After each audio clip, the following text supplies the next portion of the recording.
الحمدللہ رب العالمین والصلاة والسلام علی اشرف الانبیاء والمرسلین نبینا محمد وعلی آلہ واصحابہ اجمعین اما بعد۔ ہم نماز جمعہ کے احکام و مسائل پڑھ رہے ہیں۔ کیا نماز جمعہ کے لیے تعداد شرط ہے کہ 40 ہونے چاہیے، 50 ہونے چاہیے یا نہیں؟ اس بارے میں ہم مسئلہ پڑھنے لگے ہیں، اور میں آپ کو بتا دوں کہ جو احادیث ہم ساتھ ساتھ پڑھ رہے ہیں، ان احادیث کو جب ہم کتاب سے پڑھیں گے تو ان کو ہم دوبارہ نہیں پڑھیں گے، ان کو ہم سکپ کرتے جائیں گے۔ اس وجہ سے میں تھوڑی احادیث کی زیادہ وضاحت کر رہا ہوں تاکہ وہاں دوبارہ ہمیں نہ پڑھنی پڑے۔ تو یہی میرا طریقہ ہوتا ہے کہ میں اکثر حدیث ساتھ ساتھ جو مسائل کی آ رہی ہیں ان کو یہاں ہی پڑھا دیتا ہوں، اور پھر جب کتاب سے پڑھتے ہیں تو ان کو بیچ میں اسکپ کرتے جاتے ہیں۔ اگر کوئی وضاحت یا فائدہ ہو تو وہ ساتھ اس میں حدیث کے ساتھ ضمن میں اس کو ذکر کر دیتا ہوں۔ تو اس مسئلے میں فقہا کے درمیان اختلاف ہے، مختلف اقوال ہیں۔ بعض نے کہا جی 40 آدمی ہوں تو نماز جمعہ ادا کی جائے گی، اگر کم ہے تو ظہر پڑھیں گے، نماز جمعہ نہیں پڑھیں گے۔ بعض نے کہا 50، بعض نے 30 کی قید لگائی ہے۔ مختلف اقوال ہیں، لیکن صحیح بات یہ ہے کہ اس بارے میں کوئی بھی صحیح حدیث اللہ کے نبی علیہ الصلوۃ والسلام کی زبان نبوت سے وارد نہیں ہوئی کہ جس میں اللہ کے نبی علیہ السلام نے نماز جمعہ کے لیے تعداد کی کوئی قید یا شرط لگائی ہو، تعداد کی کوئی قید یا شرط لگائی ہو۔ خلاصہ یہ ہے کہ اس مسئلے میں تقریباً 15 کے قریب اقوال ہیں جن کی شریعت میں کوئی بھی ایک معتبر دلیل نہیں۔ معتبر میں اس وجہ سے کہہ رہا ہوں، دلائل تو ہیں لیکن وہ معتبر نہیں، اور نہ ہی تعداد متعین کرنے میں کوئی صحیح حدیث مروی ہے۔ راجح یہی ہے کہ اگر کہیں 2 لوگ بھی ہیں تو وہ نماز جمعہ ادا کریں گے، نماز جمعہ ادا کریں گے۔ اگر ان میں کوئی جمعہ پڑھانے والا نہیں ہے تو پھر ٹھیک ہے، اگر ان میں کوئی جمعہ پڑھانے والا نہیں تو پھر ٹھیک ہے، پھر وہ اپنی نماز ظہر پڑھیں گے۔ لیکن اگر جمعہ پڑھانے والا ان کے پاس موجود ہے، خطبہ دینے والا، نماز پڑھانے والا، تو پھر وہ نماز جمعہ ہی ادا کریں گے۔ لیکن اگر کوئی خطیب وغیرہ کا بندوبست نہیں ہے تو پھر وہ نماز ظہر پڑھیں گے۔ یہی اصل میں راجح ہے اس پہ، کیونکہ عربی میں کم از کم، عربی زبان میں کم از کم جو ہے وہ جمع کا اطلاق 2 آدمیوں پر ہوتا ہے۔ بعض علماء نے کہا کہ نہیں، 3 سے جماعت بنتی ہے، لہذا کم از کم 3 ہونے چاہیے، ایک خطیب ہو اور 2 سننے والے ہوں تو پھر ٹھیک ہے۔ لیکن صحیح بات یہی ہے کہ اگر 2 بھی ہیں اور ان میں سے ایک آدمی عالم ہے، خطبہ دے سکتا ہے، تو وہ خطبہ دے گا اور ایک سنے گا، بس نماز پڑھ لیں گے۔ صاحب ذرا شعیرہ ہے نا، اسلام کے شاعر میں سے فریضہ ہے، اس کو قائم تو کرنا چاہیے نا۔ تو یہی اصل میں ہے، راجح دلائل سے یہی ہمیں پتہ چلتا ہے۔ باقی جو فقہا نے مختلف شرطیں لگائی ہیں، اب خود بھی ان کو اپلائی کرنا، ان کو اس پہ عمل نہیں ہوتا۔ بلکہ میں آپ کو بتاؤں کہ بعض فقہا نے تو یہاں تک کہا، کہتے تھے، اب نہیں کہتے، پہلے کہتے تھے کہ جی بستیوں میں، دیہاتوں میں جمعہ ہوتا ہی نہیں، دیہاتوں میں اور بستیوں میں جمعہ ہوتا ہی نہیں، لہذا شہر ضروری ہے۔ لیکن اب آپ دیکھ لیں، اب بستیوں بھی مسجد کے ساتھ مسجد میں جمعہ ہو رہا ہے، ساتھ ساتھ مسجد میں جمعے ہو رہے ہیں۔ بس مسلط ہے نا، جب مسلط ہوتی ہے تو لوگ بسا اوقات اپنے قواعد بھی توڑ دیتے ہیں۔ لیکن صحیح بات یہ ہے کہ ہم نے تو پہلے بھی کہا تھا کہ ہم کہتے ہیں کہ شرط نہیں، یہ آبادی کی، شہر کی، دیہات کی کوئی شرط ہی نہیں۔ جمعہ جو ہے یہ ایک فریضہ ہے اور اسے ادا کرنا چاہیے۔ جب ایک جماعت ہے تو ان کو جمعہ پڑھنا چاہیے۔ بعض فقہا نے جمعہ کے صحیح ہونے کے لیے حکمران کے خطیب ہونے اور جمعہ شہر میں ہونے کی شرط لگائی ہے، لیکن یہ سراسر بے بنیاد ہے اور اس کی کوئی بھی اصل میں جو ہے وہ دلیل نہیں ہے۔ اور شاید شرط لگانے والے بذات خود بھی اس پر عمل نہ کر سکے ہوں، یعنی انہوں نے بھی عمل نہیں کیا ہوگا، لیکن بس ایک فتویٰ دے دیا، ایک رائے دے دی، لیکن بذات خود کیا انہوں نے عمل کیا ہوگا، اس پر جمعہ نہیں پڑھا ہوگا، جان بوجھ کے چھوڑا ہوگا، یعنی اس وجہ سے کہ چونکہ بستی میں رہتے ہیں۔ یہ ایسا نہیں ہو سکتا، صرف ایک رائے ہے۔ اور اسی طرح اب حاکم کو خطیب بنائے ہم، تو یہ تو اس دور میں تو بات بن سکتی تھی، لیکن آج کے دور میں حاکم خطیب ہو، یہ آپ کس کس ملک میں خطیب جو ہے ایسے لے کے آئیں گے حاکم جو خطیب بھی ہوں؟ صاف ظاہر ہے کہ وہ تو چاہتے ہی نہیں کہ کوئی ایسا بندہ آگے آئے کہ جو خطیب بھی ہو اور حاکم بھی ہو۔ یہ تو آپ بھی جانتے ہیں، میں بھی جانتا ہوں، سب جانتے ہیں۔ تو اب یہ اس دور میں تھا کہ جو خلیفہ ہوتا تھا وہ امام بھی ہوتا تھا، خطیب بھی ہوتا تھا، حج کا امام بھی ہوتا تھا، سب کچھ ہوتا تھا۔ لیکن پھر آہستہ آہستہ جیسے جیسے جو ہے وہ علم میں کمزوری اور علم میں پیچھے رہنا اور مطلب کہ دنیا اور یہ ساری چیزیں آنے لگی، تو آہستہ آہستہ خلفاء اور امراء جو ہیں وہ جب جاہل آنے لگ گیا تو پھر صاف ظاہر ہے کہ خطبے اور یہ کیا کہاں جائے گا سب۔ نماز جمعہ کا وقت کیا ہے؟ نماز جمعہ کا وقت زوال ہے، جو کہ نماز ظہر کا اول وقت اور آخری وقت ظہر کا آخری وقت۔ ان اوقات کے درمیان کسی وقت بھی خطبہ جمعہ اور جو ہے وہ نماز جمعہ ادا کی جا سکتی ہے، لہذا افضل اول وقت میں ہے باقی اگر کوئی لیٹ پڑتا ہے تو اسے بلیم نہیں کرنا چاہیے، اس کے اوپر سختی نہیں کرنی چاہیے، تنقید نہیں کرنی چاہیے، کیونکہ ہم کہتے ہیں کہ جو ظہر کا وقت ہے اس پورے وقت میں کسی وقت بھی آپ جمعہ پڑھ سکتے ہیں اور پڑھا سکتے ہیں، لیکن افضل اول وقت، جیسے نبی صلی اللہ علیہ وسلم نے الصلاۃ فی اول وقت ہی تھا، نبی صلی اللہ علیہ وسلم سے پوچھا گیا نا کہ اللہ کے نبی صلی اللہ علیہ وسلم سے افضل اعمال کون ہے، کون سے اعمال افضل ہیں، تو اللہ کے نبی نے فرمایا، ایک صحابی کا میں الصلاۃ فی وقت ہی تھا، نماز کو اس کے وقت میں ادا کرنا۔ تو جب ہر چیز کا سایہ اس کی مثل ہو جائے تو یہ زور کا آخری وقت ہے۔ آپ نے نمازوں کے اوقات میں پڑھا ہوگا، آپ نے نمازوں کے اوقات میں جو ہے وہ پڑھا ہوگا کہ جب ہر چیز کا سایہ اس کی مثل ہو جائے تو اس سے عصر کا وقت شروع ہو جاتا ہے اور زور کا وقت جو ہے وہ اینڈ اور ختم ہو جاتا ہے۔ حضرت انس بن مالک خادم رسول اللہ صلی اللہ علیہ وسلم، حضرت انس بن مالک بیان کرتے ہیں ان نبی صلی اللہ علیہ وسلم، بے شک نبی علیہ الصلوۃ والسلام کان یصلی، آپ نماز جمعہ پڑھا کرتے تھے، یصلی الجمعہ تھا، آپ جمعہ کی نماز پڑھا کرتے تھے، ہینا تمیل الشمس، مالا یمیلو کا معنی ہوتا ہے جھکنا، مائل ہونا، یعنی غروب کی طرف، غروب کی طرف، غروب ہونے کی طرف سورج جب درمیانے آسمان سے مغرب کی جانب یعنی غروب ہونے کی جانب مائل ہونا شروع ہو جائے تو اس کو کہتے ہیں مالتی شمس، زالتی شمس و مالتی شمس ایک ہی معنی ہے، زالتی شمس و مالتی شمس، زالا و مالا ایک ہی معنی میں۔ ہینا تمیل الشمس، جب سورج مائل ہو جاتا کس طرف، مغرب کی جانب، درمیانے آسمان سے، یہ اس کا مطلب یہ ہے کہ یہی زور کی نماز کا وقت ہی جمعے کا وقت ہے۔ اگرچہ اس مسئلے میں اختلاف ہے، بعض نے کہا کہ جی خطبہ پہلے ہو سکتا ہے زوال سے لیکن نماز نہیں ہو سکتی، بعض نے کہا نہیں خطبہ بھی نہیں ہو سکتا، مختلف آراء ہیں، لیکن ہم کہتے ہیں کہ خطبے کا آغاز ہی جو ہے وہ زوال کے بعد شروع کرنا چاہیے، تاکہ اختلاف سے صاف ظاہر ہے۔ اس میں تو سب متفق ہے نا کہ زوال کے بعد جو ہے وہ مستحب ہے اور زوال کے بعد خطبہ جمعہ ہونا چاہیے، لیکن اختلاف اس میں کہ کیا پہلے اگر ہو جائے تو ہو جائے گا کہ نہیں، تو ہم کہتے ہیں کہ اختلاف سے بچنے کے لیے آپ شروع ہی زوال کے بعد کریں، نہ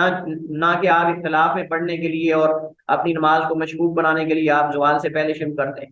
ہم کہتے ہیں کہ آپ کام وہ کریں جس میں کوئی اختلاف نہ ہو، اور اس مسئلے میں کسی کا اختلاف نہیں کہ زوال کے بعد ہو، لہذا ہمیں مسئلہ لینا چاہیے۔ نماز جمعہ کی رکعات کی تعداد کتنی ہے؟ نماز جمعہ 2 رکعت ہے جسے امام کے ساتھ ادا کرنا ضروری ہے، یہ جمعہ کی فرض نماز ہے۔ پہلی رکعت سورۃ الفاتحہ کے ساتھ سورۃ الجمعہ، اور دوسری میں سورۃ المنافقون، یا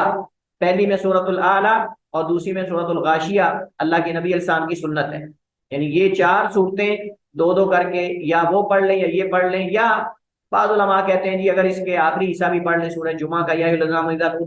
سے یا ذکر اللہ، یہ جو آخری رکوع ہیں اس کے دونوں صورتوں کے ایک ایک رکوع وہ پڑھ لیں آپ۔ تو بہرحال ہم کہتے ہیں کہ کوئی بھی ان میں سے فقرہ وما تیسرا کے تحت پڑھ لیتا ہے تو انشاءاللہ سنت پہ عمل ہو جائے گا۔ افضل یہ ہے کہ پوری صورت پڑھی جائے، لیکن اگر گرمی ہے، لوڈ شیڈنگ کا مسئلہ ہے، یا پیچھے لوگ بیمار ہیں، یا مطلب یہ ہے یا ایسی جگہ مسجد ہے کہ لوگ تاجر ہیں، مارکیٹ وغیرہ ہے، تو پھر ضروری نہیں کہ آپ سورۃ الجمعہ پوری، سورۃ المنافقون پوری پڑھیں، آپ سورۃ الاعلیٰ سورۃ الغاشیہ پڑھ لیں، یا پھر سورۃ جمعہ کا ایک آخری رکوع پڑھ لیں، سورۃ المنافقون کا آخری پڑھ لیں، تو انشاءاللہ سنت پہ عمل ہو جائے گا۔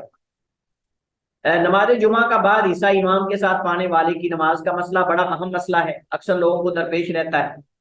اور وہ اس طرح ہے کہ اگر ایک بندے نے خطبہ جمعہ نہیں سنا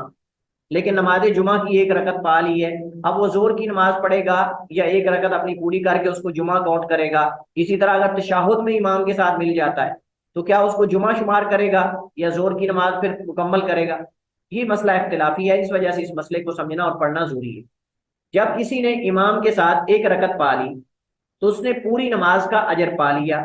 لہذا اسے چاہیے کہ وہ امام کے ساتھ سلام پھیرنے کے بعد دوسری رکعت پوری کر لے، اور یہ حدیث اس بارے میں اور حضرت عبداللہ ابن مسعود کا قول اس کی تائید کرتا ہے۔ یعنی مسئلہ یہ ہے کہ ایک بندہ امام کے خطبہ ختم ہونے کے بعد نماز جمعہ کی 1 رکعت کے بعد دوسری رکعت میں آ کر ملتا ہے، قیام میں یا رکوع میں مل جاتا ہے بعض علماء کے نزدیک، تو وہ اب 1 رکعت مزید پڑھے گا تو اس کی نماز جمعہ ہو جائے گی، لیکن اس نے بہت بڑا، آپ سمجھ لیں کہ ایک خیر سے محروم ہو گیا ہے، بہت بڑی خیر سے محروم ہو گیا ہے۔ خیر کیا ہے؟ جمعے میں پہلے آنے کا اجر، جمعے کے اندر خطبہ سننے کا اجر، خاموش بیٹھنے کا، اور یہ اس اجر سے وہ محروم ہو گیا ہے۔ البتہ فریضہ اس کا ادا ہو جائے، یہ اصل مقصود ہے۔ حدیث میں ہے حضرت ابو ہریرہ رضی اللہ تعالیٰ عنہ روایت کرتے ہیں ان رسول اللہ صلی اللہ علیہ وسلم قال، بے شک نبی علیہ السلام نے فرمایا، من ادرک رکعۃ من الصلاۃ فقد ادرک الصلاۃ، جس نے کسی نماز کی ایک رکعت پا لی تو اس نے گویا کہ نماز پا لی۔ اصل میں اس حدیث کا پس منظر کیا ہے؟ اس حدیث کا پس منظر یہ ہے کہ جو آدمی سویا رہا اور عصر کی نماز کے ٹائم نکلنے، سورج غروب ہونے سے پہلے پہلے وہ ایک رکعت پڑھ لیتا ہے، اتنا ٹائم ہے کہ ایک رکعت اس نے پڑھی، سورج غروب ہو گیا، اب یہ نہیں تو نماز توڑ دے،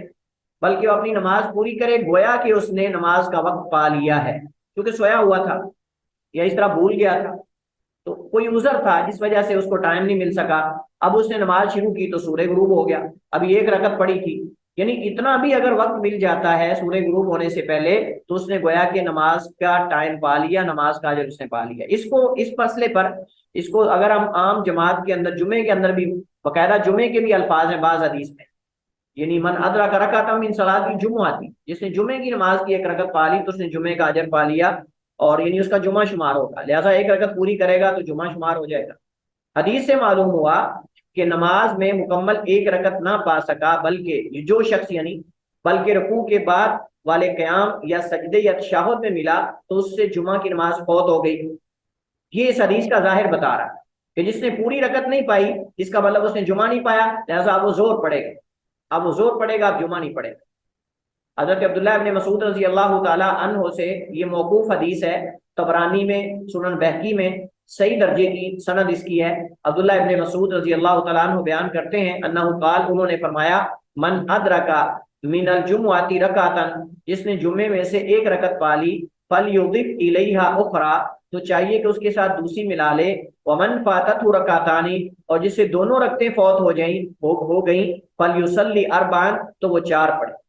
فلیصلی اربعا، تو وہ چار پڑھے۔ لہٰذا پچھلی حدیث کی وضاحت حضرت عبداللہ ابن مسعود رضی اللہ تعالیٰ عنہ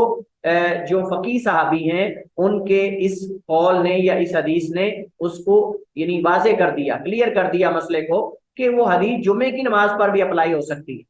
لہٰذا اگر کسی نے جمعہ کی ایک رکعت پا لی، دوسری رکعت فوت ہو گئی، تو اب وہ دوسری رکعت نماز کے سلام پھرنے کے بعد پوری کر لے گا تو انشاءاللہ اس کا جمعہ شمار ہوگا، اب زور نہیں پڑے گا۔ لیکن اگر وہ آدمی دونوں رکعتوں کو نہیں پا سکا، بلکہ آخر میں ملا جا کے رکوع میں یا تشہد وغیرہ میں، تو اب راجح قول کے مطابق، اور یہ جمہور کا قول ہے، راجح قول کے مطابق اب اس کی نماز جمعہ شمار نہیں ہوگی، اب اس کو زور کی 4 رکعت پڑھنی ہوگی، 2 رکعت نہیں پڑے گا۔ بعض فقہا کا موقف یہ ہے کہ وہ اگر تشہد میں بھی مل جاتا ہے، اگر آخری سجدے میں بھی مل جاتا ہے آخری رکعت کے، تو بھی وہ نماز جمعہ ہی پڑھے گا۔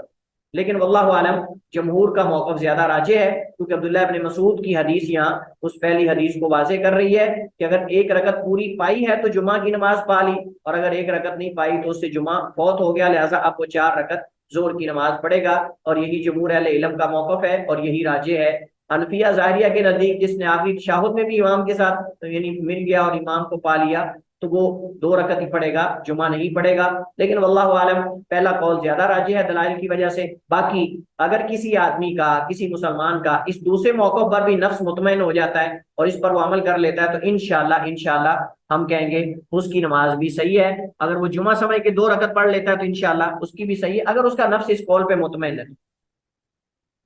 جمعہ سے پہلے اور بعد کی سنتوں کا مسئلہ اکثر رہتا ہے کہ جی کتنی سنتیں پڑھنی چاہیے،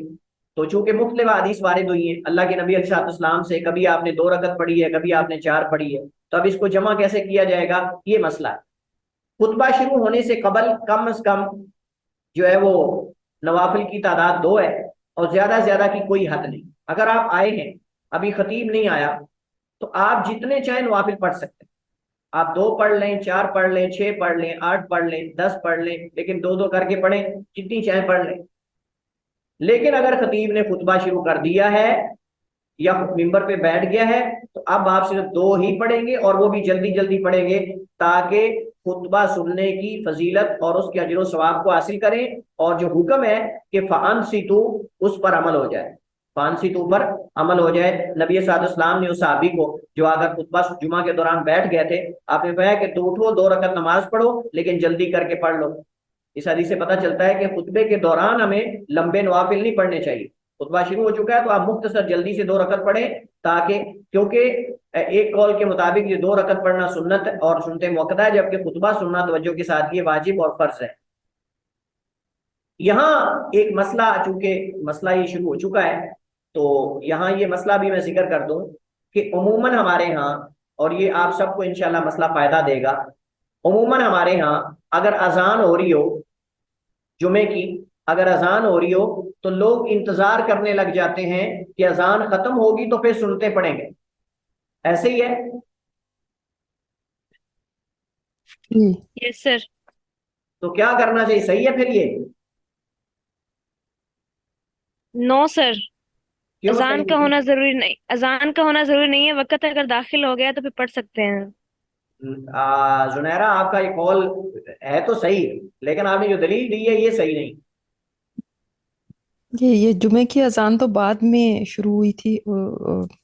نہیں، یعنی یہ بھی آپ صحیح نہیں ہے۔ آپ اس کو تھوڑا کنپیریزن کریں نا، آپ تھوڑا تقابل کریں نا دونوں چیزوں کا، یعنی اذان سننے کا اور جمعہ سننے کا تقابل کریں تو مسئلہ واضح ہو جائے گا۔ ان دونوں میں فرض کون سی چیز ہے؟ جمعے کا خطبہ سننا۔ ہاں، تو زمیرہ نے جواب دیا لیکن اس نے اس کا تقابل نہیں کیا، اگر تقابل کرتے نا آپ تو مسئلہ واضح ہو جانا تھا۔ بھائی خطبہ جمعہ سننا خطیب کا خاموش ہو کر یہ واجب ہے، اور اذان سننا واجب نہیں، اذان سننا یا اس کا جواب دینا بھی واجب نہیں، سنت ہے۔ لہٰذا واجب اور سنت کا جب مقابلہ ہوگا تو ہم واجب کو مقدم کریں گے سنت سے پہلے۔ لہٰذا اگر آپ مسجد میں آئے ہیں اور خطبے کی اذان شروع ہو چکی ہے تو آپ اذان کا انتظار نہیں کریں گے کہ اذان ختم ہوگی، بلکہ آپ اذان کے دوران جلدی سے نماز پڑھ لیں گے تاکہ خطبہ توجہ کے ساتھ سنیں اور پورا اجر حاصل کریں، نہ کہ یہ کہ آپ اذان جو سنت تھی اس کا آپ انتظار کرتے رہیں اور بعد میں جب خطیب خطبہ شروع کرے تو آپ سنتے شروع کر دیں۔ نہیں، ایسا نہیں ہے، یہ معقول بھی نہیں ہے۔ البتہ ہمارے یہاں لوگ اس کو مایوس سمجھتے ہیں، اگر اذان ہو رہی ہو کو سنتے شروع کر دے، کہتے ہیں لو یہ اذان کا جواب ہی نہیں دے رہا۔ نہیں، تھوڑا ہمیں اس مسئلے کو سمجھانا چاہیے، اس مسئلے کو تھوڑا کلیئر کرنا چاہیے۔ وعن سلمان الفارسی رضی اللہ تعالیٰ عنہ، حضرت سلمان فارسی رضی اللہ تعالیٰ عنہ سے روایت ہے، قال انہوں نے کہا، قال النبی صلی اللہ علیہ وسلم، نبی صاحب نے فرمایا، لا يغتسل رجل یوم الجمعۃ ویتطہر ما استطاع من طہرہ، نہیں غسل کرتا کوئی آدمی جمعہ کے دن، جمعہ کے دن ویتطہر، تطہر یتطہر تطہرا باب تفاعل سے ہے، جس کا معنی ہے اچھے طریقے سے طہارت حاصل کرنا، اور وہ اچھے طریقے سے طہارت حاصل کرتا ہے مستطاع، جتنی وہ استطاعت رکھتا ہے، من طہر، طہارت میں سے، وَيَدَّهِنُ مِن دُهْنِ، اور اپنے گھر کے تیل میں سے تیل لگاتا ہے۔ ادہنا، یدہنو کا معنی ہے تیل استعمال کرنا، تیل لگانا، اور دہن کہتے ہیں جو چیز ملی جاتی ہے اس کو اس وجہ سے دہان اور دہن، یعنی جو چیز ملنے والی ہوتی ہے نا اس کو کہتے ہیں دہن۔ تو چونکہ وہ لوگ جو ہے وہ بھی سر پہ تیل وغیرہ استعمال کرتے تھے، اور اپنے گھر میں سے یعنی اپنے تیل میں سے تیل استعمال کرتا ہے۔ اسی طرح او یمس من طیبہ، یا پھر جو ہے وہ اپنی من طیب بیتہ، اپنے گھر کی خوشبو میں سے خوشبو لگاتا ہے۔ ثم یخرج فلا یفرق بین اثنین، تو مسا یا مسو کا معنی ہوتا ہے چھونا، لیکن یہاں مراد لگانا ہے، مس کرنا، یعنی خوشبو کو، اپنے گھر کی خوشبو کو، چونکہ ہم اس کو مس کرتے ہیں کپڑے کے ساتھ، تو مطلب یہ کہ اپنی گھر سے خوشبو لگاتا ہے۔ ثم یخرج، پھر وہ نکلتا ہے، فلا یفرق، نہیں تفریق کرتا، فرق یفرق مانا جدا کرنا، کسی جدا کرنا، فلا یفرق، نہیں وہ یعنی تفریق ڈالتا، بین اثنین، دو کے درمیان، یعنی دو بندوں کے درمیان جا کے نہیں بیٹھ جاتا، بلکہ جہاں جگہ ملتی وہاں جا کے بیٹھتا ہے۔ ثم یصلی ما کتب لہ، پھر وہ پڑھتا ہے جو اس کے لیے نماز لکھ دی گئی ہو، یعنی جتنی اللہ تعالیٰ نے جو ہے وہ اس کے لیے نماز لکھی ہے وہ پڑھ لیتا ہے۔ اس سے پتہ چلتا ہے کہ اگر خطیب نہیں آیا تو جو اللہ نے آسان کیا، مقدر کی ہے، وہ پڑھتے جائیں۔ ثم ینصت، پھر وہ خاموشی کے ساتھ جو ہے وہ سنتا ہے۔ اذا تکلم الامام، جب امام کلام کرتا ہے یعنی خطبہ دیتا ہے، پھر وہ خاموش ہو جاتا ہے۔ اذا، جب تکلم الامام، امام کلام کرتا ہے یعنی خطبہ شروع کر دیتا ہے۔ الا، مگر، چونکہ پیچھے ہے نا لا یغتسل، نہیں غسل کرتا، مطلب یہ سارے کام نہیں کرتا وہ، مگر غفر لہ، بخش دیا جاتا اس کے لیے، ما بینہ و بین الجمعۃ الاخری، جو اس جمعے اور دوسرے جمعے کے درمیان۔ اب میں نے کہا احتمال موجود ہے، پچھلا جمعہ ہو سکتا ہے یا اگلا جمعہ ہو سکتا ہے، لیکن اس کے اندر آپ اگر غور کریں تو اس کے اندر یہ ہمیں بتایا گیا ہے کہ یہ جو جمعے کا اجر ہے، جو ثواب ہے، یہ اس صورت میں ہے کہ آدمی خاموشی کے ساتھ پوری طرح توجہ کے ساتھ خطبہ سنے۔ لیکن اگر وہ پوری خاموشی کے ساتھ خطبہ نہیں سنتا تو پھر یہ جو اجر و ثواب اس کا بیان ہوا ہے، اس سے وہ ہو سکتا ہے محروم ہو جائے، اس سے ہو سکتا ہے کہ محروم ہو جائے۔ اور یہ صحیح بخاری کی حدیث ہے، حضرت جابر ابن عبداللہ رضی اللہ تعالیٰ عنہما، یعنی خطبہ جمعہ اگر ہو رہا ہو تو 2 رکعت پڑھ کے بیٹھنا چاہیے، 2 رکعت پڑھ کے بیٹھنا چاہیے، کیونکہ اللہ کے نبی علیہ الصلوۃ والسلام نے ایک بندے کو کھڑا کر کے اسے 2 رکعت پڑھوائی تھی۔ فرمایا کہ خطبہ، کہتے ہیں کہ خطبہ شروع ہو جانے کے بعد 2 رکعت پڑھنا ضروری ہے، پھر بیٹھنا چاہیے۔ حضرت جابر ابن عبداللہ رضی اللہ تعالیٰ عنہما روایت کرتے ہیں، فرماتے ہیں دخل رجل یوم الجمعہ، ایک آدمی جمعہ کے دن داخل ہوا، والنبی، اور یہاں واو حال لیا ہے، یعنی حال کا معنی دے رہی، والنبی، اور نبی علیہ الصلوۃ والسلام یخطب، خطبہ دے رہے تھے، اور حال یہ تھا کہ اللہ کے نبی خطبہ دے رہے تھے، اسی دوران ایک آدمی داخل ہو گیا۔ فقالت، اس نے کہا، یعنی اللہ کے نبی علیہ السلام نے پوچھا، فرمایا اصلیت، کہ آپ نے نماز پڑھی ہے؟ قال لا، اس نے کہا کہ نہیں۔ آپ نے فرمایا فصلی رکعتین، 2 رکعت نماز پڑھے، اور ایک حدیث میں ہے 2 رکعت نماز پڑھیں لیکن جلدی پڑھیں، یعنی تھوڑا جلدی کر لیں عام روٹین سے تاکہ خطبہ توجہ کے ساتھ سن سکیں۔ نماز جمعہ کے بعد سنتوں کے بارے میں 2 طرح کی احادیث ہیں، یعنی یہ تو پہلے کی ہم بات کر رہے تھے نا کہ پہلے کتنی سنتے ہیں، ہم نے کہا اگر تو خطبہ شروع ہو چکا ہے پھر 2 ہیں، اور اگر جب بھی شروع نہیں ہوا تو کم از کم 2 ہیں، اور زیادہ سے زیادہ کی کوئی قید نہیں، کیونکہ تحیۃ المسجد کے طور پہ ہمیں 2 رکعت پڑھ کے بیٹھنا چاہیے۔ نماز، یعنی نماز جمعہ کے بعد سنتوں کے بارے میں، یا جمعہ کی نماز کے بعد سنتوں کے بارے میں 2 طرح کی حدیث ہیں۔ بعض حدیث میں رسول اللہ صلی اللہ علیہ وسلم نے 2 رکعت پڑھنے کا ذکر ہے رسول اللہ صلی اللہ علیہ وسلم سے کہ آپ نے 2 رکعت پڑھی ہے، اور بعض میں 4 کا ہے۔ ان حدیث میں بعض علماء نے جمع کرنے کی کوشش کی ہے، یا جمع کی صورت نکالنے کی کوشش کی، تطبیق دینے کی کوشش کی ہے۔ اب وہ تطبیق کیسے دی جائے گی ذرا توجہ کے ساتھ آپ نے دیکھنا۔ امام احمد بن حنبل رحمہ اللہ تعالیٰ فرماتے ہیں کہ جو یعنی 2 رکعت پڑھنا چاہے وہ 2 پڑھ لے، اور جو 4 پڑھنا چاہے وہ 4 پڑھ لے۔ گویا کہ انہوں نے نبی علیہ الصلوۃ والسلام کے عمل کو آپ نے یعنی اختیار پر جو ہے وہ محمول کیا ہے، کہ اللہ کے نبی علیہ الصلوۃ والسلام نے امت کے لیے اختیار پیدا کرنے کے لیے، اختیار دینے کے لیے آپ نے 2 بھی پڑھی ہیں اور 4 بھی پڑھی ہیں۔ یعنی وہ کہتے ہیں کہ اگر 2 پڑھ لے تو بھی ٹھیک ہے، 4 پڑھ لے۔ اللہ کے نبی صاحب نے رخصت دینے کے لیے یہ اصل میں دونوں طرح کے عمل کیے ہیں، تاکہ جس کو 4 آسان ہو وہ 4 پڑھ لے، جس کو 2 آسان ہو وہ 2 پڑھ لے۔ امام نووی رحمہ اللہ فرماتے ہیں کہ رسول کریم علیہ الصلوۃ والسلام سے 4 رکعت پڑھنے کا ذکر ان کے افضل ہونے کی وجہ سے ہے، اور 2 رکعت کا ان کے جواز اور کم از کم مقدار کے بارے میں، یعنی 4 اللہ کے نبی صلی اللہ علیہ وسلم پڑھتے تھے، یہ افضل ہے، لیکن کم از کم 2 ہیں۔ شیخ الاسلام ابن تیمیہ رحمہ اللہ تعالیٰ اور ان کے شاگرد علامہ ابن القیم رحمہ اللہ تعالیٰ فرماتے ہیں اگر کوئی مسجد میں سنتیں پڑھنا چاہتا ہے تو 4 پڑھے، اور گھر میں پڑھنا چاہتا ہے تو 2۔ وہ کہتے ہیں کہ چونکہ گھر کی نماز افضل ہے، گھر کی نماز چونکہ افضل ہے، اس وجہ سے وہ 2 مسجد کی 4 کے قائم مقام ہو جائیں گے، مسجد کی 4 کے قائم مقام ہو جائیں گی، لہذا گھر میں پڑھے گا تو 2 مسجد۔ اصل میں دیکھیں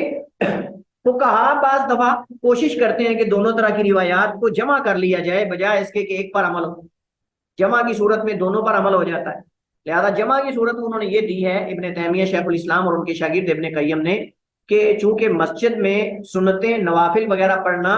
یہ مفضول ہے، اور گھر میں نماز پڑھنا زیادہ افضل ہے، نفل، لہذا اگر گھر میں پڑھے گا تو پھر 2 پڑھے گا، اور یہ 2 4 کے قائم مقام ہو جائیں گی، اور اگر مسجد میں پڑھے گا تو 4 پڑھے گا، یہ 2 کے قائم مقام، گھر کی 2 کے قائم مقام ہو جائیں گی۔ تو بہرحال یہ بھی ایک موقف جو ہے علماء کا موجود ہے۔ خطبہ جمعہ کے آداب، سب سے پہلے تو یہ ہے کہ 2 خطبوں کا حکم کیا ہے، یہ ایک مسئلہ ہے۔ جمہور اہل علم کے ہاں جمعہ کے 2 خطبے دینا واجب ہے، کیونکہ رسول کریم علیہ الصلوۃ والسلام نے اس پر ہمیشگی کی ہے۔ امام نووی رحمہ اللہ تعالیٰ فرماتے ہیں مستحب ہے کہ خطبہ جمعہ فصیح اور بلیغ ہو۔ خطبہ جمعہ کے احکام ہے نا کہ خطبہ جمعہ فصیح ہو، بلیغ ہو، مرتب ہو، ترتیب دیا گیا ہو، آسان سمجھ آنے والا، یعنی ایسے الفاظ پر مشتمل ہو کہ جو سمجھ آنے والے ہوں، نہ کہ ایسا خطبہ ہو کہ تڑ مڑ پتہ ہی نہ ہو کہ کیا کر رہا ہے، نہ فصاحت ہے، نہ بلاغت ہے، اور نہ علم ہے۔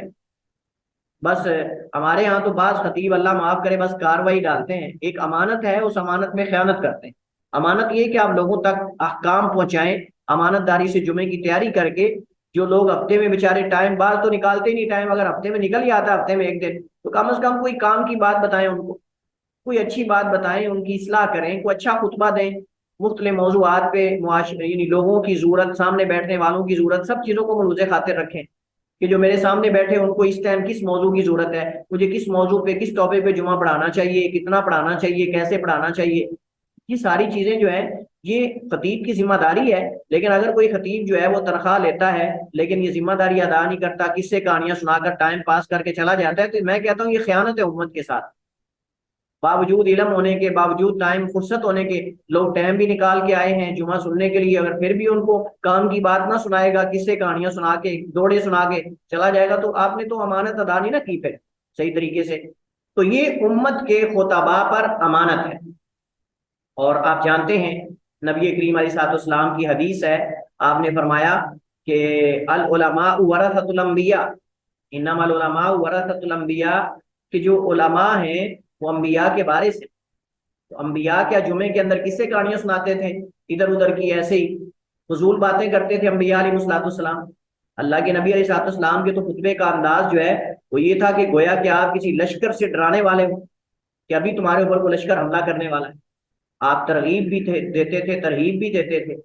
ترغیب و ترہیب پر آپ کا جمعہ مشتمل ہوتا تھا. اور آپ کا انداز جو ہے خطبہ دیتے ہوئے، حدیث میں آتا ہے کہ آپ کی جو گردن ہے وہ ایسے آپ کی گردن پھول جاتی تھی اور آپ کا رنگ سرخ ہو جاتا تھا، گویا کہ آپ کسی لشکر کے حملہ کرنے سے ڈرا رہے ہیں. تو بہرحال یہ امانت ہے، اس کو فصیح و بلیغ ہونا چاہیے، جمعے کو مرتب ہونا چاہیے اور مہذب ہونا چاہیے اور ضرورت کے مطابق ہونا چاہیے. نمبر 2، خطبہ جمعہ میں حمد و ثنا کے بعد رسول اللہ صلی اللہ علیہ وسلم پر درود و سلام بھیجا جائے اور خطبے کا آغاز مسنون خطبے سے کرنا چاہیے. یعنی اس کو خطبۃ الحاجہ بھی کہتے ہیں، اور یہ مسنون خطبہ ہے اللہ کے نبی علیہ الصلوۃ والسلام کا. ان الحمد للہ نحمده ونستعینه ونستغفره ونعوذ باللہ من شرور انفسنا ومن سیئات اعمالنا من يهدي الله فلا مضل له ومن يضلل فلا هادي له واشهد ان لا اله الا الله وحده لا شريك له واشهد ان محمدا عبده ورسوله. اس کے بعد یہ تینوں آیات آپ نے پڑھنی ہے، اور تینوں آیات کے بعد اما بعد، اور اما بعد کے جو بات جو ہے وہ آپ تمہید وغیرہ جو بھی چیزیں ذکر کرنا چاہتے ہیں وہ آپ ذکر کر سکتے ہیں. علماء کرام فرماتے ہیں کہ اکثر عرب کے ہاں یہ طریقہ تھا کہ جب وہ کوئی تمہیدی طور پہ یا یعنی بطور ثنا کے یا بطور حمد کے کوئی چیز بیان کرتے تو اپنے اصل موضوع میں داخل ہونے کے لیے وہ اما بعد کا استعمال کرتے تھے. اور یہ اما بعد جملہ شرطیہ ہے، اما بعد جملہ شرطیہ ہے، اس کے بعد جواب شرط محذوف ہے، اس کا جواب محذوف ہے. اور اس کا جواب کیا ہے؟ مہما یکم من شیء فبعدہ، مہما یکم من شیء فبعدہ. مطلب یہ کہ جو کوئی بھی چیز میں نے پہلے ذکر کی ہے اس کے بعد اصل یہ ہے کہ اصل میں موضوع جس پہ ٹاپک پہ بات کرنا چاہتا ہوں وہ یہ ہے. تو اما بعد کا مطلب یہ کہ جو کچھ پہلے تھا وہ تو ایک الگ چیز تھی، لیکن اما بعد اس کے بعد. لہذا علماء کرام فرماتے ہیں کہ یہ چونکہ جملہ جواب شرط ہے، یہ شرط ہے، لہذا ضروری ہے کہ جب آپ اس کے بعد کوئی جملہ بولیں حدیث یا قرآن کی آیت تو آپ فا کا لفظ استعمال کریں گے، چونکہ شرط کے بعد جواب شرط ہوتا ہے جو آپ کو بتائے کہ فا اس بات کی دلیل ہے کہ یہ جملہ یا یہاں کوئی شرط محذوف ہے اور یہ اس کا جواب ہے. اس وجہ سے اکثر آپ نے سنا ہوگا علماء کیا کہتے ہیں، اما بعد فإن خیر الحدیث کتاب اللہ، اما بعد فیقول اللہ، اما بعد فیقول رسول اللہ. اکثر آپ نے سنا ہوگا وہ فا کا استعمال کرتے اما بعد کے، چونکہ یہ فا جواب شرط ہے جو بتا رہا ہے کہ اس سے پہلے جملہ شرطیہ محذوف ہے یا یہ جملہ شرطیہ ہے، اور اس کے بعد اما بعد یعنی مہما یکم من شیء فبعدہ، جو کوئی بھی چیز میں نے ذکر کی اس کے بعد اصل موضوع یہ ہے. خطیب کے لیے مستحب اعمال کیا ہے؟ کھڑے ہو کر خطبہ دینا اور دو خطبوں کے درمیان بیٹھنا. لیکن بعض علماء کا موقف یہ ہے کہ کھڑے ہو کر خطبہ دینا واجب ہے، کھڑے ہو کر خطبہ دینا واجب ہے، کھڑے ہو کر خطبہ دینا واجب ہے. جمہور علماء کے ہاں کھڑے ہو کر خطبہ دینا واجب ہے اور امام ابو حنیفہ رحمہ اللہ تعالیٰ کے ہاں سنت ہے. لیکن ہم ایک صورت درمیانی نکالتے ہیں، ہم ایک صورت درمیانی نکالتے ہیں، دونوں جو علماء کے موقف ہیں ان کے درمیان کا راستہ نکالتے ہیں. اور وہ کیا ہے؟ ہم کہتے ہیں کہ اگر خطیب بیمار ہو اور کھڑا ہو کر خطبہ دینے کی استطاعت نہ رکھتا ہو تو پھر بیٹھ کے خطبہ دے سکتا ہے، کیونکہ جب فرض نماز بیٹھ کر پڑھی جا سکتی ہے اور خطیب یعنی امام بھی بیٹھ کر نماز پڑھا سکتا ہے جیسے حدیث میں آتا ہے، تو پھر خطبہ کیوں نہیں بیٹھ کر دیا جا سکتا؟ لیکن فیشن بنانا، فیشنی طور پہ کسی کی تقلید کرتے ہوئے بیٹھ کے خطبہ دینا، جیسے بعض خطبہ بعض کسی خطیب کی تقلید کر رہے ہوتے ہیں، نقالی کر رہے ہوتے ہیں، تو چونکہ وہ خطیب صاحب جس کی وہ نقالی کر رہے ہیں وہ بیٹھ کے خطبہ دیتے تھے، لہٰذا یہ بھی بیٹھ کے خطبہ دیتے ہیں، تو یہ صحیح نہیں ہے۔ اگر عذر ہے کھڑا ہو کے خطبہ نہیں دے سکتے تو پھر آپ بیٹھ کے دیں، لیکن اگر کسی خطیب کو آپ نے اپنا آئیڈیل اور نمونہ بنایا ہوا ہے کہ جی وہ چونکہ بیٹھ کے خطبہ دیتے تھے لہٰذا میں بھی بیٹھ کے دوں گا، تو یہ غلط ہے، یہ صحیح نہیں ہے، جیسا کہ انشاءاللہ ہم باب کی حدیث میں یہ پڑھیں گے۔ یہ اصل میں راجح ہے۔ ممبر پر چڑھنے کے بعد اور اذان سے قبل سامعین کو سلام کہے، یہ عرف کے مطابق ہے، اگر پہلے سلام کہہ دے تو بھی ٹھیک ہے، لیکن اگر پہلے سلام نہ کہے خطبہ شروع کرنے سے پہلے کہہ دے تو بھی کوئی حرج نہیں، انشاءاللہ اس معاملے میں وسعت ہے۔ خطبہ مختصر ہو، نماز لمبی ہونی چاہیے، ہمارے ہاں اس کے برعکس ہوتا ہے، لیکن حدیث میں نبی علیہ الصلوۃ والسلام نے خطبہ مختصر اور نماز لمبی کرنے والے خطیب کو اس کے فقیہ ہونے کی علامت اور نشانی قرار دیا ہے۔ آپ نے فرمایا کہ یہ خطیب کے جو ہے وہ فقیہ ہونے اور اس کی جو ہے وہ یعنی آپ سمجھیں کہ سمجھدار ہونے کی علامت ہے۔ کچھ تنبیہات ہیں۔ سنت یہی ہے کہ ممبر کی 3 سیڑھیاں ہوں، سنت یہی ہے کہ ممبر کی 3 سیڑھیاں ہوں۔ خطبہ جمعہ کے لیے طہارت شرط نہیں، خطبہ جمعہ کے لیے طہارت شرط نہیں۔ کیوں یہ مسئلہ میں ذکر کر رہا ہوں؟ اس وجہ سے ذکر کر رہا ہوں کہ اگر خطیب کا دوران خطبہ وضو ٹوٹ جاتا ہے تو وہ خطبہ جاری رکھے، وہ خطبہ جاری رکھے، خطبہ جمعہ مکمل ہونے کے بعد یا تو کسی کو نماز کے لیے کہہ دے یا پھر انتظار کریں لوگ اور وہ جلدی سے وضو کر کے آ جائے اور نماز پڑھا دے۔ لیکن کوئی حرج نہیں کہ اگر کوئی اور امامت کے لیے موجود ہے تو اس کو امامت کے لیے لگا دے اور خود جلدی سے وضو کر کے آگے نماز کے ساتھ مل جائے، تو کوئی حرج والی بات نہیں ہے،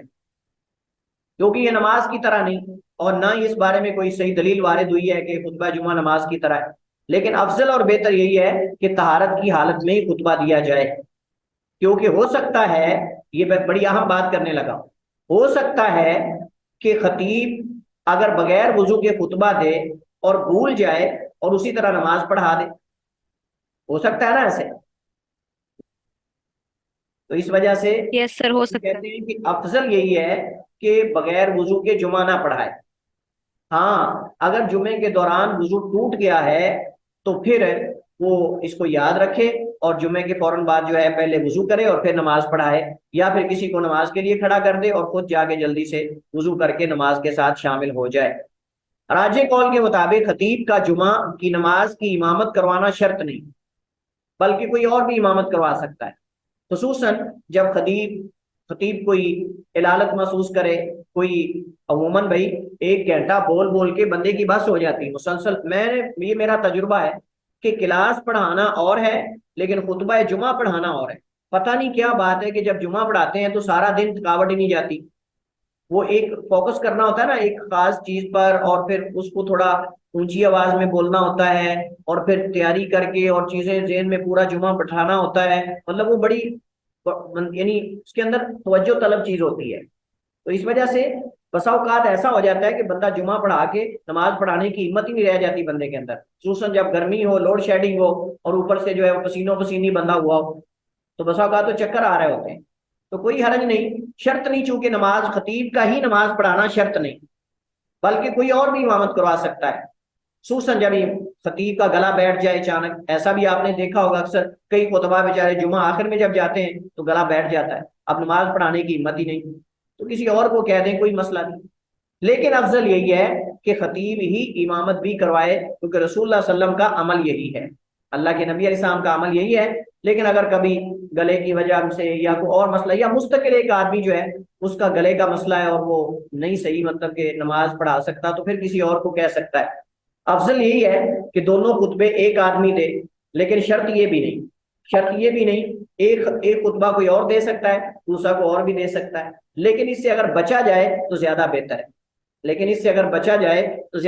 ہے، کیونکہ یہ کھلواڑ سا بن جاتا ہے، بڑا عجیب سی ایک عجیب سا ماحول بن جاتا ہے۔ لیکن جائز ہے کہ ایک خطبہ کوئی اور دے دے، دوسرا کوئی اور دے دے، لیکن یہ خلاف اولا ہے، کیا خطبہ جمعہ کا عربی زبان میں ہونا شرط ہے؟ ہمارے یہاں بات سمجھتے ہیں کہ عربی میں جو خطبہ ہوتا ہے نا اصل وہ خطبہ ہے، باقی میں وہ گپیں آنکھتے رہتے ہیں، کہتے نہیں اصل خطبہ کبھی شروع ہی نہیں ہوا، وہ بعد میں جب عربی میں خطبہ دیتے ہیں لمبا چوڑا تو وہ یعنی اس کو خطبہ سمجھتے ہیں اور اس میں وہ خاموش ہوتے ہیں، باقی میں خاموش نہیں ہوتے۔ تو صحیح بات یہ ہے کہ جس زبان میں بھی خطبہ سارا خطبہ ہی شمار ہوگا، اس کا حکم خاموش ہوگا سننے کا ہی۔ بعض نے کہا شرط ہے، بعض نے کہا شرط نہیں بلکہ جائز ہے کہ پہلا خطبہ عربی زبان میں ہو، اس کے بعد سامعین کی زبان میں ہو۔ علامہ ابن عثیمین رحمہ اللہ تعالیٰ نے اسی کو ترجیح دی، کہتے ہیں کہ پہلا خطبۃ الحاجہ وغیرہ جو ہے وہ عربی میں ہو جائے، اس کے بعد آپ ضروری نہیں کہ سارا ہی عربی میں دیں، آپ اپنی قوم کی زبان میں خطبہ دیں، کیونکہ خطبہ جمعہ کا مقصد لوگوں کی اصلاح کرنا، لوگوں کو واعظ کرنا، اور یہ مقصد ہے۔ لیکن اگر ان کی زبان ہی نہیں عربی، آپ عربی میں خطبہ لمبا چوڑا دے کے آپ کہیں کہ ٹھیک ہے جی اقیم الصلاۃ۔ اچھا، خطبے کے بڑے دلچسپ بڑی عجیب و غریب واقعات ہوتے ہیں۔ بعض خطیب 2 گھنٹے کا جمعہ پڑھاتے ہیں، بعض خطیب 1.5 گھنٹے کا پڑھاتے ہیں، اور بعض خطیب جو ہے کہتے ہیں ایک دفعہ خطیب صاحب لیٹ ہو گئے۔ مصر کا ہمارے ایک میرا کلاس فیلو تھا وہاں جامعہ اسلامیہ میں مدینہ میں، میرا کلاس فیلو تھا، تو وہ بتاتا تھا، کہتا کہ مصر میں کسی مسجد میں خطیب صاحب نہ آئے تو لوگوں نے پکڑ کے ایک عام آدمی کو جو ہے وہ کھڑا کر دیا کہ چلو جی تم خطبہ دو۔ تو کہتے ہیں وہ بندہ کھڑا ہوا، اس نے بڑا مختصر خطبہ دیا، کہتے تاریخ میں اتنا مختصر خطبہ نہ ہو۔ اس نے کیا کہا؟ اس نے کہا عربی میں ذرا عربی پہلے آپ کو سناؤں پھر اس کا ترجمہ کروں گا۔ کہتا ہے یا عباد اللہ انا کنت حمار دیکم فہدانی ربی یلا قیموا الصلاۃ۔ کہتا ہے میں تمہاری طرح کا پہلے کھوتا تھا، اللہ نے مجھے ہدایت دے دی، چلو نماز پڑھے۔ بس اس نے اتنا کیا کہ مطلب میں بھی تمہاری طرح کا تھا پہلے، اللہ نے مجھے ہدایت دے دی، چلو جی۔ اب اس نے ساتھ لفظ گدھا استعمال کیا، حمار یعنی عربی میں گدھے کو کہتے ہیں۔ کہتا میں بھی تمہاری طرح پہلے گدھا ہی تھا، اللہ نے مجھے ہدایت دے دی ہے، لہٰذا تم بھی سارے نمازیں پڑھا کرو، چلو جی۔ یہ اللہ کی اقامت کو اور نماز شروع کروا دی اس نے، اتنا خطبہ ہوا۔ تو بہرحال ہم کہتے ہیں کہ مقصد لوگوں کی اصلاح ہے، خطبہ زیادہ لمبا بھی نہیں ہونا چاہیے۔ وہ چونکہ دیہاتوں میں یا اس طرح کے علاقوں میں چونکہ لوگ آتے رہتے ہیں آہستہ آہستہ، وہ دکان والا بھی اس کو پتا ہے کہ ابھی خطیب صاحب نے تو ابھی تو جوش میں آئے اور ابھی تو آغاز ہے، تو کہتے ہیں نا جیسے وہ شعر ہے، تو وہ ابھی تو آغاز ہے، ابھی تو خطیب صاحب نے 2 گھنٹے چلنا ہے، زیادہ وہ کہتے ہیں کہ ٹھیک ہے ان کو لگا رہنے دیں، ہم دیکھ لیں گے بعد میں۔ دوسرا خطبہ جمعہ کا مقصد یہ کیا ہے؟ خطبہ جمعہ کا مقصد لوگوں کو واعظ و نصیحت کرنا ہے۔ تو وہ کیسا خطبہ ہے جس میں سامعین کے بغیر یعنی سامعین کے آپ سمجھ لیں کہ کچھ پلے نہیں پڑا، آپ سمجھ لیں کہ سامعین کے پلے کچھ نہیں پڑا، یا بغیر کچھ پلے پڑے سامعین خالی ہاتھ لوٹ جائیں، تو یہ ایسا جمعہ پھر اس کا فائدہ تو نہ ہوا۔ نماز جمعہ کے آداب، یہ ہمارا آخری موضوع ہے، نماز جمعہ کے آداب۔ نماز جمعہ کے آداب میں سب سے پہلے یہ ہے غسل کرنا۔ اس کے فضائل و مناقب میں احادیث موجود ہیں، نبی صلی اللہ علیہ وسلم میں من غسل واغتسل وابتکر، کہ جو غسل کرے، غسل کروائے، اور اس طرح جو ہے وہ جلدی مسجد میں جمعہ کے لیے جائے۔ پھر اللہ کے نبی فرماتے ہیں کہ اس کو اونٹ کا ثواب ملتا ہے جو پہلی گھڑی میں جاتا ہے، جو دوسری میں جاتا ہے اس کو گائے کا ملتا ہے، جو تیسری میں جاتا ہے اس کو بکری کا ملتا ہے، چوتھے میں جاتا ہے اس کو مرغی کی قربانی کا ثواب ملتا ہے، جو 5ویں گھڑی میں جاتا ہے اس کو مرغی کے انڈے کی قربانی کا ثواب ملتا ہے۔ وہ حدیث آپ نے سن رکھی ہے، وہ یہی ہے۔ راجح قول کے مطابق یہ سنت ہے، واجب نہیں۔ غسل جمعہ راجح قول کے مطابق یہ سنت ہے، واجب نہیں ہے، لیکن اس شخص پر واجب ہے جس کو احتلام وغیرہ ہوا ہو یا غسل واجب اس پہ واجب ہو چکا ہو۔ باقی یہ مسئلہ آپ باب الغسل میں غسل کے بیان میں تفصیل سے پڑھ چکے ہیں، اس وجہ سے یہاں اس کو دہرانے کی ضرورت نہیں ہے۔ اچھا لباس پہننا، خوشبو لگانا، یہ مسنون عمل ہے، کیونکہ اللہ کے نبی صلی اللہ علیہ وسلم نے، ہم نے ابھی حدیث پیچھے پڑھی، اللہ کے نبی صلی اللہ علیہ وسلم نے پایا کہ وہ اپنے گھر سے تیل لگاتا ہے، خوشبو لگاتا ہے، اور پھر 2 بندوں کے درمیان جا کے نہیں ان کو جدا نہیں کرتا ایک دوسرے سے، ان کے درمیان جا کے نہیں بیٹھتا، بلکہ 2 رکعت نماز پڑھ کے وہ خاموشی کے ساتھ خطبہ سنتا ہے، تو اس کے لیے کفارہ بن جاتا ہے یہ 2 جمعوں کے درمیان کے گناہوں کا۔ اچھا لباس پہننا، مسجد کی طرف جانے میں جلدی کرنا، اس کے بارے ابھی میں نے حدیث ذکر کی، لوگوں کی گردنیں نہ پھلانگنا، اور جہاں جگہ مل جائے وہیں پہ بیٹھ جانا، امام کے قریب ہو کر بیٹھنا، 2 رکعت پڑھ کے بیٹھنا، امام کوشش کی جائے امام کے قریب جا کر بیٹھیں تاکہ زیادہ سے زیادہ استفادہ ہو سکے خطبہ جمعہ سے، اور اجر بھی زیادہ ہے خطیب کے پاس ہونے کا، جیسا کہ اس بارے میں حدیث بھی موجود ہے۔ اور اسی طرح 2 رکعت پڑھ کے بیٹھنا چاہیے، جیسے کہ ہم نے ابھی حدیث پڑھی کہ اللہ کے نبی علیہ السلام نے اس شخص کو کھڑا کیا تھا نماز پڑھنے کے لیے جو بغیر 2 رکعت کے بیٹھ گیا۔ لیکن افسوس ہے ہمارے معاشرے کے اندر بہت سارے لوگ اس مسئلے سے ناواقف، چپ کر کے آگے بیٹھ جاتے ہیں۔ دوران خطبہ کلام کرنا حرام ہے، دوران خطبہ کلام کرنا حرام ہے، یعنی جائز نہیں ہے۔ لہٰذا اس مسئلے پر قیاس کرتے ہوئے علماء نے کہا کہ سلام کا جواب دینا، سلام کا جواب دینا، چھینک کا جواب دینا، اسی طرح جو ہے بعض لوگ، ایک بندہ مجھ سے پوچھ رہا تھا، کہتا جی میں خطبہ جمعہ کے دوران درود پڑھتا رہتا ہوں، خطبہ جمعہ کے دوران درود پڑھتا رہتا ہوں، تو کیا یہ صحیح ہے میرا عمل؟ تو میں نے کہا نہیں، بالکل قطعاً بھی آپ کا عمل صحیح نہیں، باطل عمل ہے۔ اس کی وجہ یہ ہے کہ خطبہ جمعہ سننا فرض ہے اور درود پڑھنا سنت ہے، لہذا آپ جو ہے وہ